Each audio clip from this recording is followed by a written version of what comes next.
accès exceptionnel. La SQ, ils vont bloquer l'accès. Assalamu alaikum wa rahmatullah. Alhamdulillah wa salatu wa salam ala rasulillah. Mes chers frères et sœurs, je vous remercie du fond du cœur de vous être déplacés en ce dimanche matin pour refuser l'injustice, pour souligner l'importance d'avoir une enquête impartiale, une enquête exhaustive, une enquête qui prenne en considération tous les éléments de preuve dont nous disposons. Je ne vais pas me répéter, la première vidéo était assez claire au niveau des éléments dont on dispose et qu'on aimerait que la Sûreté du Québec les prenne en considération. Le propos que je vais tenir maintenant va concerner la situation de la famille d'Islam et la situation de notre communauté. Concernant la famille d'Islam se trouve à Jijel, en Algérie, à des milliers de kilomètres. Et quand j'ai parlé avec son oncle Halim et son oncle Bachir, le premier se trouve à Alger, le deuxième à Paris en France, subhanallah, l'un d'eux pleurait en me parlant. Il m'a dit, avant de quitter Islam, quand il est venu de Jijel à Alger, il m'avait promis de ne jamais délaisser as-salat, les 5 prières. Et à chaque fois que je l'appelais, je disais, Islam, halla zilta ala al-ahd. Il m'a dit, na'am, am. Je suis toujours, la ziltu multaziman bi salati, fadllah azza wa jal. Je suis toujours fidèle à la promesse que je t'ai faite. Et il m'a dit, subhanallah, ce jeune-là était un jeune brillant, poli, toujours souriant, blagueur avec la famille. Sa grand-mère l'appréciait énormément. Il leur a parlé la veille avant de quitter. Donc c'est une famille qui, non seulement se retrouve avec un jeune de 21 ans qui revient mort, subhanallah, du Canada, mais c'est une famille qui ressent de l'injustice. Pour être plus clair, pour reprendre un terme éloquent, le hugra. C'est ça qu'ils ressentent. Ils ressentent de l'injustice. Leur fils est venu ici, puis on leur a retourné l'enfant dans un linceul scellé et dans une boîte fermée. Les autorités algériennes ne leur ont pas permis d'ouvrir le linceul, ni la boîte. J'ai demandé à la famille de me faire parvenir une contre-expertise, c'est-à-dire une deuxième autopsie. Les autorités algériennes ont procédé à une deuxième autopsie, mais ils disent vouloir la garder 1 mois. Alors j'espère que ma voix va se rendre jusqu'en Algérie, que les autorités ne vont pas détenir la deuxième autopsie qui va nous servir de contre-expertise pendant 1 mois. Le document, il est disponible, qu'il le donne à la famille, qu'il laisse l'avocat faire son travail ici. Ça, c'est concernant la famille. Donc, je vous dis, jazakumullahu khayran, de vous être mobilisés, de vous être déplacés pour que cette famille sache qu'on n'a pas abandonné leur fils. Ça, c'est le premier point. Le deuxième point concerne la communauté musulmane en particulier, mais aussi tous les immigrants, les étrangers, les gens qui ont des patronymes à consonance étrangère et exotique pour certains, et tous les étudiants étrangers. Cette communauté musulmane, ces étudiants étrangers, ces immigrants qui viennent au Québec, aujourd'hui, ne se sentent plus en sécurité.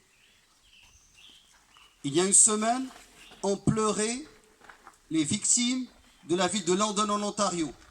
Un pick-up qui leur a foncé dessus. Nathaniel Veltman est sorti quelques kilomètres après, souriant, casque militaire, gilet pare-balles, croix gammée, et il a interpellé un chauffeur de taxi musulman, lui a dit qu'il avait commis l'attentat et il lui demandait souriant de le filmer alors qu'il se livrait à la police. Une semaine après, dimanche, on est ici, à Rawdon. Vous avez vu, on a fait 75 km au milieu de nulle part, dans un chemin de traverse où il n'y a ni maison, il n'y a rien, pour venir à l'endroit où est-ce que notre frère a été sorti. Il y a 2 versions. Celle de la police qui a dit l'avoir trouvé à peu près 250 mètres, ici, au fond de cette terre privée, une forêt.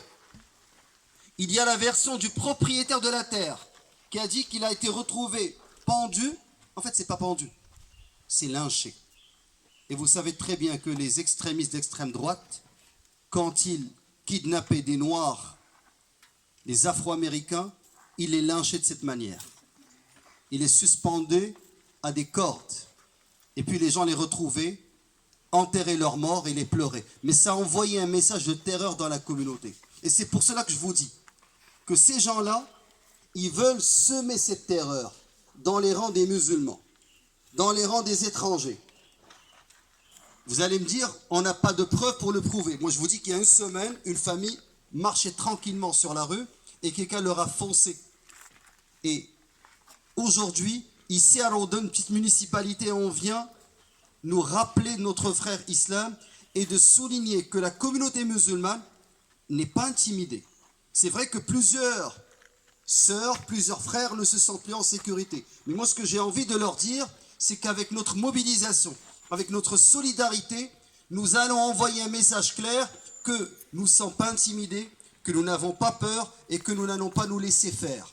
Et qu'on va continuer à militer pour que les droits de l'islam soient reconnus, que les auteurs de ce crime abject soient arrêtés, que la police, la Sûreté du Québec ouvre une enquête impartiale, exhaustive, que la compagnie de téléphone leur fournisse tous les numéros de téléphone entrant et sortant, qu'on sache exactement avec son GPS où est-ce qu'il se dirigeait quand il était à la rue Frigon à 11h20 et il lui manquait 10 minutes pour se rendre à destination.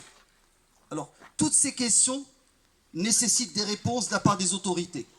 Et je pense que la Sûreté du Québec va réouvrir une enquête. Vous n'êtes pas du même avis ? On le pense tous, Inch'Allah, qu'ils vont le faire. Alors, on espère ne pas avoir à engager d'avocats et aller devant les tribunaux pour nous battre, pour la Sûreté du Québec le fasse.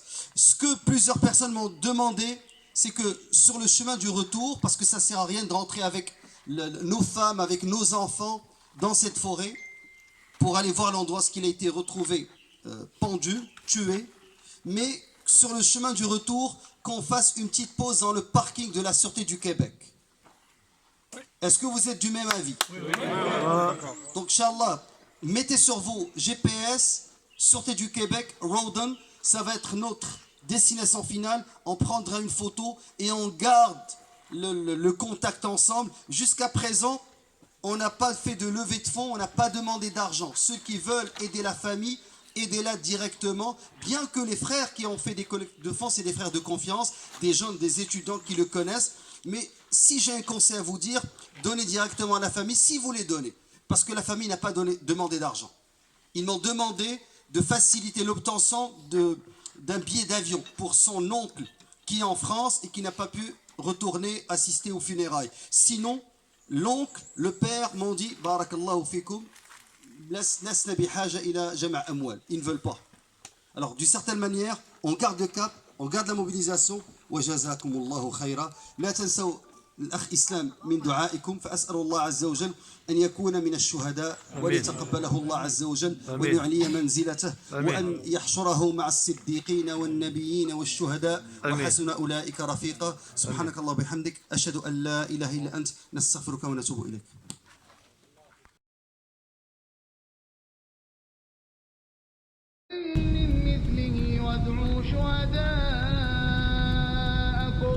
وادعوا شهداءكم من دون الله إن كنتم صادقين فإن لم تفعلوا ولم تفعلوا فاتقوا النار التي وقودها الناس والحجارة أعدت للكافرين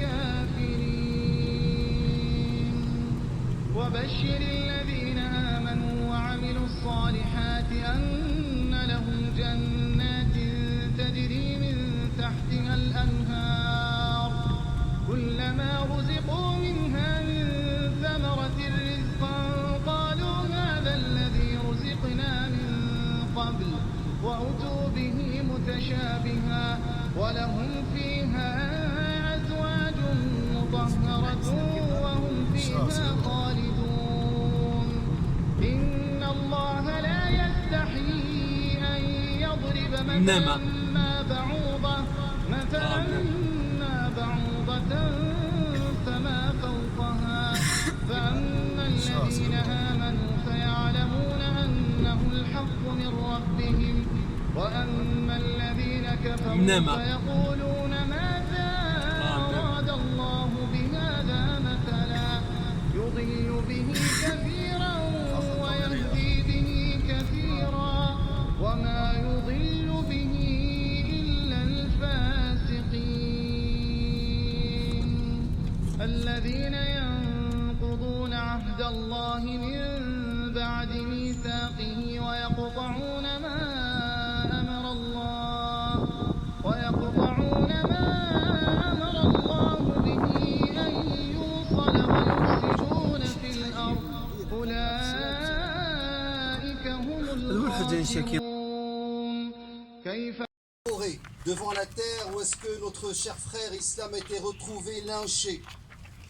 Nous sommes devant le poste de la Sûreté du Québec pour réitérer nos demandes.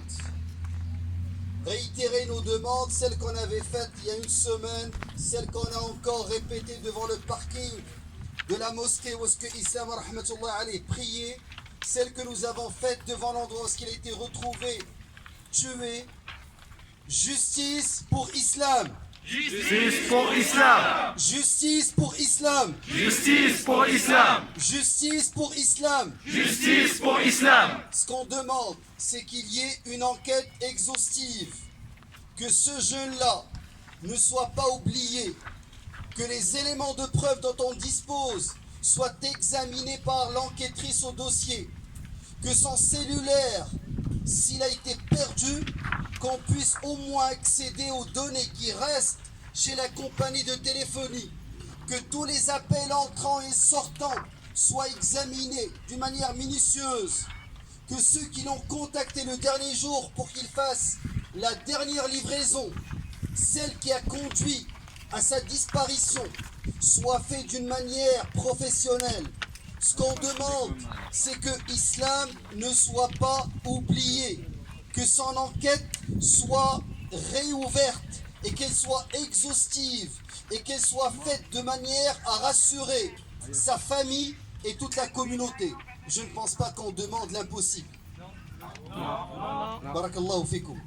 Et je voudrais répéter encore une fois, est-ce qu'un jeune qui a contacté son comptable pour faire sa déclaration d'impôt la veille et qui lui a donné un rendez-vous le jour de sa disparition va penser à se suicider? Non. Est-ce qu'un jeune qui a acheté des t-shirts, des pantalons chez Foot Locker et Winners la veille va penser à se suicider? Non. Est-ce qu'un jeune qui a acheté un vélo chez Canadian Tire la veille et qui est parti le récupérer quelques heures avant sa disparition va penser à se suicider? Non. Est-ce qu'un jeune qui va prier Salat al-Fajr, qui va aller dans une pâtisserie, acheter des gâteaux et prendre un café en riant avec son colocataire va penser à se suicider? Non. Est-ce qu'un jeune qui rêvait de régulariser sa situation, d'accélérer son accès à la résidence permanente via le programme du PEC, en changeant de province du Québec en Ontario, va penser à se suicider? Non. Je pense que vous êtes tous d'accord avec moi que Islam rahmatullahi alayh ne s'est pas suicidé, qu'il a été kidnappé, disparu depuis mardi, retrouvé, tué, lynché à Rawdon dimanche, pas de cellulaire, ses papiers d'identité ont disparu, son permis, ses cartes de crédit, on n'a rien retrouvé. La clé a été retrouvée sur la pare-brise, sur le pare-brise de la voiture. Et subhanallah, tous ces éléments de preuve concordent pour qu'il y ait une enquête. Et nous n'allons pas lâcher billah azza wa jal. La Sûreté du Québec m'ont confirmé qu'il n'y a personne aujourd'hui pour faire une déclaration. C'est sûr qu'on ne les a pas prévenus parce que je n'avais pas le numéro de téléphone de l'enquêtrice. Je viens de la voir. Alors j'ai communiqué avec elle et on attend de leur part une déclaration pour apaiser la famille et pour rassurer la communauté qu'il n'y a pas de xénophobie au Québec,